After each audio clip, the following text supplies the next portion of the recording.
Hello friends, so this is Payal. तो आज हम बात करेंगे 12th क्लास की पॉलिटिक्स की बुक्स के बारे में, जिसका नाम है स्वतंत्र भारत की राजनीति। और इसका फर्स्ट चैप्टर है राष्ट्र निर्माण की चुनौतियाँ। तो देखते हैं नए राष्ट्र निर्माण की चुनौतियाँ। सन 1947 के 14-15 अगस्त की मध्य रात्रि को हमारा भारत आज़ाद हुआ था और इसके पहले प्रधानमंत्री जवाहरलाल नेहरू थे।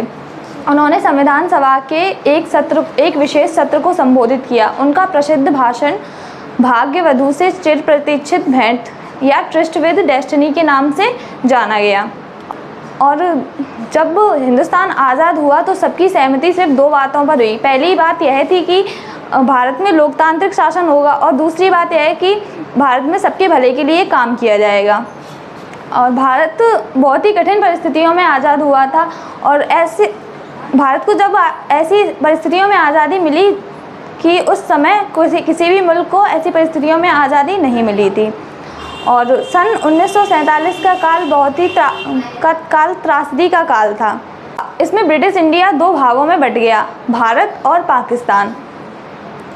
और हमारे भारत के नेताओं के सामने एक नई चुनौती थी राष्ट्र निर्माण की, और उन्होंने इसको बहुत ही गंभीर तरीके से लिया।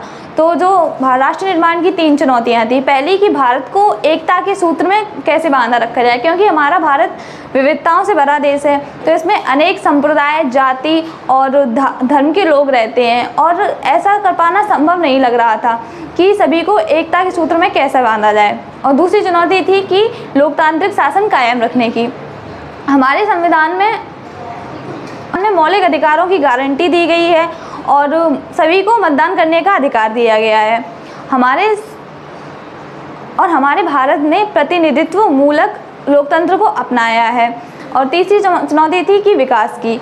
भारत में जैसा कि आपको पता है कि भारत विविधताओं से भरा देश था, तो सभी के हित की बात करना उचित समझा गया और किसी को भी बिना भेदभाव के बराबर समझा जाए। फिर देखते हैं कि स्थापन, विभाजन और पुनर्वास।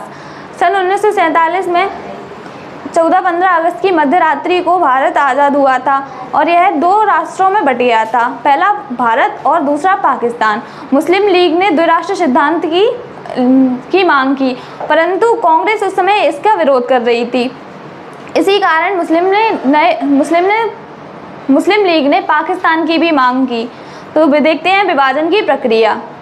उस समय लोगों का कहना था कि जिस क्षेत्र में मुस्लिम बहुसंख्यक हैं उन्हें पाकिस्तान में भेज दिया जाए और जिस क्षेत्र में हिंदू बहुसंख्यक है वह भारत का ही रहेगा।